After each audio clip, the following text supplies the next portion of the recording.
নমস্কার, আপনারা দেখছেন HR নিউজ 24, সত্যের লক্ষ্যে মানুষের পাশে। নদিয়ায় ভয়াবহ আগুন, ভস্মীভূত হলো দুটি কাঠের দোকান। নদিয়ার শান্তিপুরে ভয়াবহ আগুনে পুড়ে ছারখার হলো দুটি কাঠের দোকান। দমকলের দুটি ইঞ্জিন এসে আগুন নিয়ন্ত্রণে আনে। সহযোগিতায় শান্তিপুর থানার পুলিশ ও স্থানীয়রা। বাইপাস 2 নম্বর ওয়ার্ড পাওয়ার হাউসের সামনে দুটি দোকান আগুনে পুড়ে ছারখার। আনুমানিক 2টো থেকে 2:30-এর মধ্যে কিছু লোক দেখতে পায় আগুন জ্বলছে। তারপর শান্তিপুর থানায় খবর দেওয়া হয়। শান্তিপুর থানায় খবর দেওয়ার পর অতি শীঘ্রই দমকলের একটি ইঞ্জিন এসে উপস্থিত হয় এবং আগুন নেভানোর কাজ শুরু করে। তারপর কৃষ্ণনগর থেকে আরও একটি ইঞ্জিন আসে। মোট 2টি ইঞ্জিন এসে আনুমানিক ঘণ্টাখানেকের মধ্যেই আগুন নিয়ন্ত্রণে আনেন। সূত্র মারফত জানা যায় কয়েক লক্ষ টাকার ক্ষয়ক্ষতি হয়েছে। দমকল আধিকারিক বললেন, এখনও কী কারণে আগুন লেগেছে তা জানা যায়নি, তদন্ত চলছে। তদন্তে শান্তিপুর থানার পুলিশ। নদিয়া শান্তিপুর থেকে প্রভাত নন্দীর রিপোর্ট, HR নিউজ 24। এই মোটামুটি আধা ঘন্টা 1 ঘন্টা বড় জোর। তারপরে যখন এই ঘটনাটা ঘটে তখন পাশের দোকান নিভিয়ে দিয়ে ফায়ার ব্রিগেডে ফোন করা হলো। ফায়ার ব্রিগেড আস্তে আস্তে মোটামুটি আগুনটা কন্ট্রোলে রাখা হয়েছে। এখন মোটামুটি একটা সিভিল জায়গাতে আছে। আগুন ধরেছিল, আগুনের তীব্রতা বিভক্ত। কটা দোকান ক্ষতিগ্রস্ত হয়েছে মোটামুটি? এখানে মোটামুটি 3টে দোকান ক্ষতিগ্রস্ত হয়ে গেছে। কি কারণে আগুন?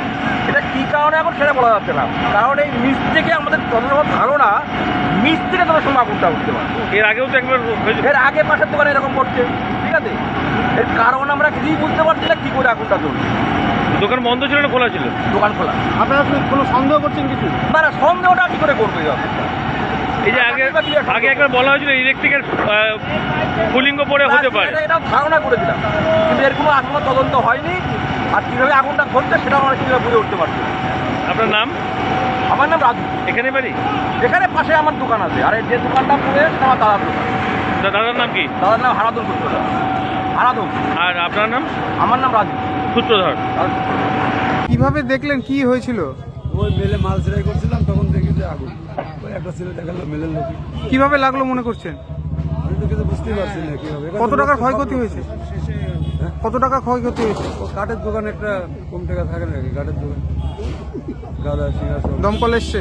হ্যাঁ, কটা দোকানে লেগেছিল? তাহলে আমার দোকানে। আচ্ছা, এই যে এত টাকার ক্ষয়ক্ষতি হলো, পুলিশ জানাচ্ছে কিছু যে কিভাবে লাগতে পারে কিছু? হ্যাঁ, এখনো কেউ আসেনি আমার। কি নাম আপনার? বিশ্বনাথ দেবনাথ। এই জায়গার নাম? এই জায়গার নাম পার হাউস। লাগলো, কি জানতে পারলেন এবং কি কি ক্ষয়ক্ষতি হয়েছে? আমরা দেখেছিলাম, থানা থেকে ফোন করে বলা হয়েছে যে এরকম পাওয়ার হাউসে দিন আমরা বেরিয়ে আসি 20 সেকেন্ড। বেরিয়ে এসে আমরা স্পটে আসি, আসার পর দেখি 3টে দোকানে আগুন হেভি ফ্লেম নিয়ে চলছে। এই মুহূর্তে আমরা দুদিক দিয়ে আমরা ফায়ারটাকে অ্যারেস্ট করে, ফায়ারটাকে অনুমান করে নিয়ে আমরা সেখানে জল দিয়েছি এবং উইদিন 15 মিনিটের মধ্যে আমাদের ফায়ার কন্ট্রোল চলে এসছে। এই মুহূর্তে যেটুকুন যা দেখছেন আপনারা, ফায়ার কন্ট্রোলের পরে ড্যাম্পিং ডাউন করছে। কোনো জায়গায় পকেট ধোঁয়া আছে বা কিছু একটু হালকা ক্ষয়ক্ষতি কি হয়েছে? আগুন আছে। এই মুহূর্তে পুরো আগে 90% ফায়ার কন্ট্রোল। ক্ষয়ক্ষতি কি হয়েছে স্যার?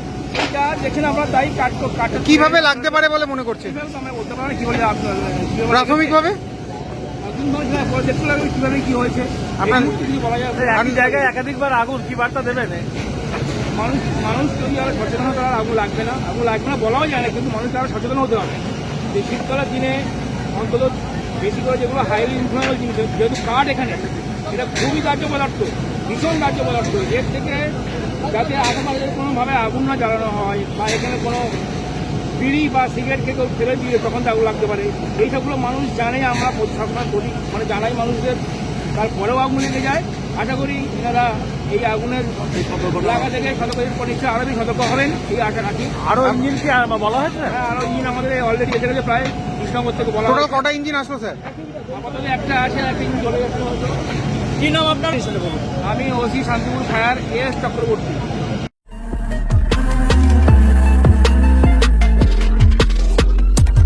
নমস্কার, আপনারা দেখছেন HR নিউজ 24, সত্যের লক্ষ্যে মানুষের পাশে।